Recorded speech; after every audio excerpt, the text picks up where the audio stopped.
નમસ્કાર. એકવાર ફરીથી તમારા બધાનું હાર્દિક સ્વાગત છે મારી યુટ્યુબ ચેનલમાં. તો જ્યારે ઉનાળો આવે એટલે મોટાભાગની પ્રોબ્લેમ જે ડિહાઇડ્રેશન અને તડકાના લીધે જે થાય છે એ ચાલુ થઈ જાય છે. જેમાં શું થાય છે તો મોટાભાગે માથાનો દુખાવો થાય છે. જે લોકોને માઇગ્રેન હોય છે એ લોકોને માઇગ્રેન થાય છે. પછી પગનો જે કાફ મસલ છે જેને પિંડી કહેવાય એનો દુખાવો મોટાભાગે જે ડિહાઇડ્રેશનના લીધે થાય છે એ થાય છે. પછી પેટ રિલેટેડ પેટ સંબંધિત જે બધી પ્રોબ્લેમ છે, ઇનડાઇજેશન છે, એસિડિટી છે, એ બધું જ થવાનું ચાલુ થાય છે. તો આ બધી પ્રોબ્લેમ્સથી તમે બચવા માટે ઉનાળામાં એવી રીતે શું કાળજી રાખી શકો અને ખુશ તંદુરસ્ત રહી શકો એના વિશે આજે હું વાત કરવાની છું. તો વિડીયોને એન્ડ સુધી જરૂરથી જોજો. ઉનાળા માટે તમારા માટે ખૂબ જ ઉપયોગી થશે.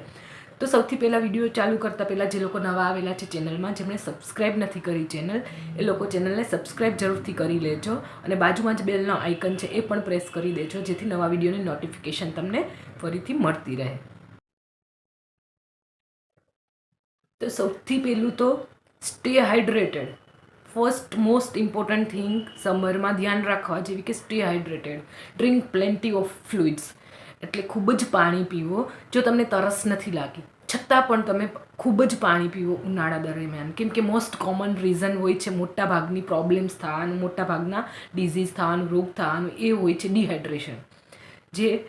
જો તમને તરસ નથી લાગી તોય તમારે પાણી પીવું જ જોઈએ, કેમ કે જો તમને પરસેવો થાય છે એમાંથી ઘણા બધા મિનરલ્સ નીકળી જાય છે. તો કન્ટિન્યુઅસ તમારે વોટર ઇન્ટેક લેવો જોઈએ, પાણી ખૂબ જ પીવું જોઈએ, જેનાથી તમે મોટાભાગની પ્રોબ્લેમ જે માથાનો દુખાવો છે, જે પેટ રિલેટેડ પ્રોબ્લેમ છે એ બધી અવોઇડ કરી શકશો. અને જે લોકોનું કામ એવું છે જેમાં એક્સેસિવ સ્વેટિંગ છે, જેમાં ખૂબ જ પરસેવો થાય છે, એ લોકોએ ઇલેક્ટ્રોલાઇટ્સ એડ કરીને પાણી પીવું જોઈએ, જેથી જે સ્વેટિંગમાં જે પરસેવામાં જે બધા મિનરલ્સ નીકળી જાય છે એ મેન્ટેન થઈ શકે અને શરીરમાં એની પૂર્તિ થઈ શકે. એટલે બની શકે જે લોકોને સ્વેટિંગવાળું કામ છે એમણે ઇલેક્ટ્રોલાઇટ એડ કરીને પાણી પીવું જોઈએ. એટલે એક્સેસિવ પાણી પીવું જોઈએ. જો તરસ નથી લાગતી છતાં પણ તમારે પાણી પીવું જોઈએ, કેમ કે શરીરની નીડ એટલી બધી ઉનાળામાં વધી જાય છે જે પૂર્તિ નથી થઈ શકતી. એટલે મોટાભાગની પ્રોબ્લેમ જે માઇગ્રેન છે, જે પેટ રિલેટેડ પ્રોબ્લેમ છે, પાચન સંબંધિત જે બધી પ્રોબ્લેમ છે, માથું દુખવું, પગના દુખાવા, એ બધી ચાલુ થઈ જાય છે. તો એવોઇડ કરવા માટે એક્સેસિવ ફ્લુઇડ ઇન્ટેક લેવો જોઈએ. વોટર ના લો તો કોઈ જ્યુસ આ તે એ પણ તમે લઈ શકો છો, પણ જેમાં પાણી વધારેમાં વધારે છે એવી વસ્તુ તમારે પૂરા દિવસ દરમિયાન લેવી જોઈએ. તો સેકન્ડ નંબરમાં આવશે સન સેફ્ટી. તો સૂર્યના આટલા આકરા તાપથી બચવા માટે શું કરશો?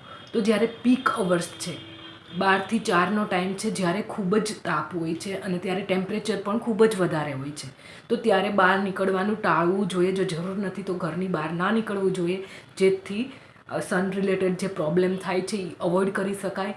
અને જો જવું જ પડે એમ છે તો સનસ્ક્રીન લોશન્સ લગાવીને જવું જોઈએ, જેથી સ્કિન રિલેટેડ જે કંઈ પ્રોબ્લેમ થાય છે, સ્કિન ઇરિટેશન કે સ્કિન બર્નિંગ, એ નહીં થાય.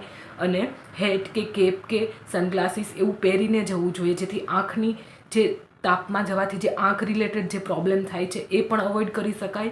અને માથા ઉપર બાંધીને જવું જોઈએ, જેથી જે હેડેક છે, માઇગ્રેન છે એ પણ ટાળી શકાય. એ માટે જ્યારે પણ તાપમાં નીકળીએ તો આટલી સેફ્ટી જરૂરથી રાખવી જોઈએ. બીજું, વેર પ્રોટેક્ટિવ ક્લોથિંગ, એટલે પ્રોટેક્ટિવ કપડાં પહેરવા જોઈએ, એટલે કે જે બ્રીધેબલ ફેબ્રિકવાળા છે, જે હવાની અવર જવર થઈ શકે એવા છે, જે લૂઝ ફિટિંગના છે, જે લાઇટ કલરના ક્લોથ છે. બ્લેક કલર બિલકુલ અવોઇડ કરવો જોઈએ, કેમ કે બ્લેક કલર છે એ યુવી રેઝ ખૂબ જ એબ્સોર્બ કરી લે છે, જેથી તમને ગરમી ખૂબ જ લાગશે અને સન રિલેટેડ જે પ્રોબ્લેમ છે એ તમારી વધશે. એટલે લાઇટ કલરના ક્લોથ પહેરવા જોઈએ અને બ્રીધેબલ ફેબ્રિકવાળા સુતરાઉ કોટનના કપડાં જ પહેરવા જોઈએ, જેથી તમે તમારી બોડીને સનની આટલી આકરી તાપ છે એનાથી બચાવી શકો અને મોટાભાગની જે તમારી પ્રોબ્લેમ છે, માઇગ્રેન છે કે સ્કિન રિલેટેડ પ્રોબ્લેમ છે, એ બધી ટાળી શકો. તો થોડું પણ તમે ધ્યાન રાખશો બહાર નીકળો ત્યારે, તો તમારી હેલ્થને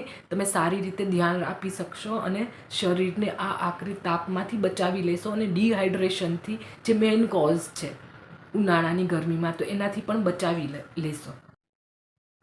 તો થર્ડ નંબરમાં આવશે ઇટ હેલ્ધી.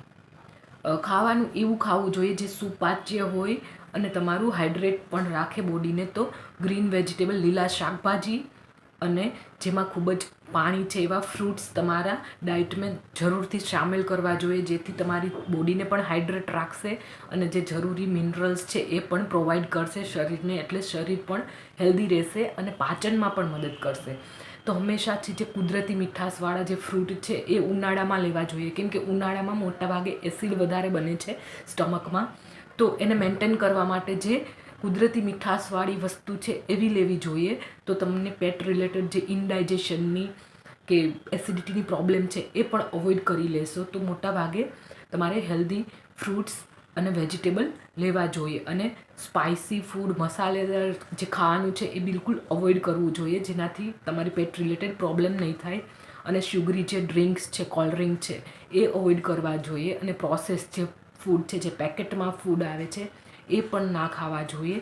તો તમારી પેટ સંબંધિત જે બધી પ્રોબ્લેમ છે એ બિલકુલ સોલ્વ થઈ જશે અને ઉનાળો એકદમ તમારો હેલ્ધી અને સારો ખુશ જશે. તો બિલકુલ આટલી વસ્તુ કરવું જોઈએ. ખાવાનું સુપાચ્ય ખાવું જોઈએ અને કુદરતી મીઠાશવાળા જે પદાર્થ છે, જે ફ્રૂટ્સ છે એ એડ કરવા જોઈએ. અને મસાલેદાર સ્પાઇસી ફૂડ છે એ બિલકુલ અવોઇડ કરવું જોઈએ. તો ચોથા નંબરમાં આવશે મેન્ટેન ગુડ હાઇજીન. એટલે તમારી શરીરને ક્લીન રાખવું જોઈએ, સ્વચ્છ રાખવું જોઈએ. રેગ્યુલર બાથિંગ લેવું જોઈએ, રેગ્યુલર નાહવું જોઈએ, કેમ કે ઉનાળામાં જે માટી વધારે ઉડે છે અને સ્વેટિંગ, પરસેવો જે ખૂબ જ થાય છે, તો એ શું કરશે, માટી અને પરસેવો બંને મિક્સ થઈને સ્કિનમાં ઇરિટેશન કરશે, ઇન્ફેક્શન કરશે. તો શરીરને એકદમ ક્લીન રાખવું જોઈએ ઉનાળામાં સ્કિન રિલેટેડ પ્રોબ્લેમથી બચવા માટે.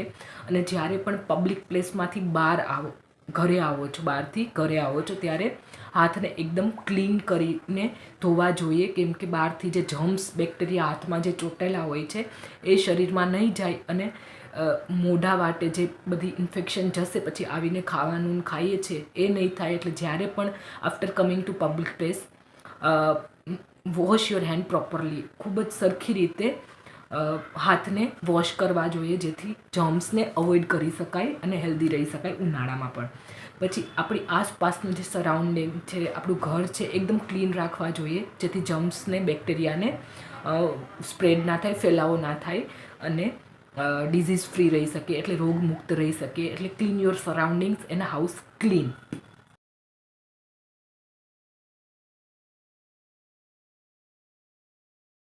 છે એ જરૂરથી કરવી જોઈએ, નોટ એક્સેસિવ, વધારે નહીં, જેમાં ખૂબ જ પરસેવો અને થાક લાગે એવી એક્સરસાઇઝ અવોઇડ કરવી જોઈએ. જે ખૂબ જ સ્ટ્રેનવાળી છે એ અવોઇડ કરવી જોઈએ ઉનાળામાં. પણ નાની મોટી જે ફિઝિકલ એક્ટિવિટી છે, જેવી રીતે વોકિંગ છે થોડું, પછી યોગા છે, મેડિટેશન છે કે સ્ટ્રેચિંગવાળી એક્સરસાઇઝ છે, એવી જરૂરથી કરવી જોઈએ, જેથી શરીરનું ઓવરઓલ હેલ્થ જળવાઈ રહેશે અને પાચનમાં પણ મદદ કરશે અને શરીરની તંદુરસ્તી જાળવી રાખવામાં મદદ કરશે. તો રેગ્યુલર એક્સરસાઇઝ જરૂરથી કરવી જોઈએ, નાની મોટી ફિઝિકલ એક્ટિવિટી કરવી જોઈએ, જેથી તમારી ઓવરઓલ હેલ્થ છે એ ઉનાળામાં જળવાઈ રહે.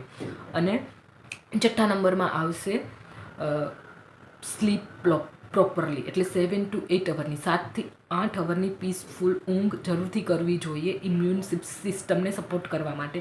એટલે ઇમ્યુનિટી જાળવી રાખવા માટે, શરીરની ઓવરઓલ હેલ્થ માટે ઊંઘ ખૂબ જ જરૂરી છે.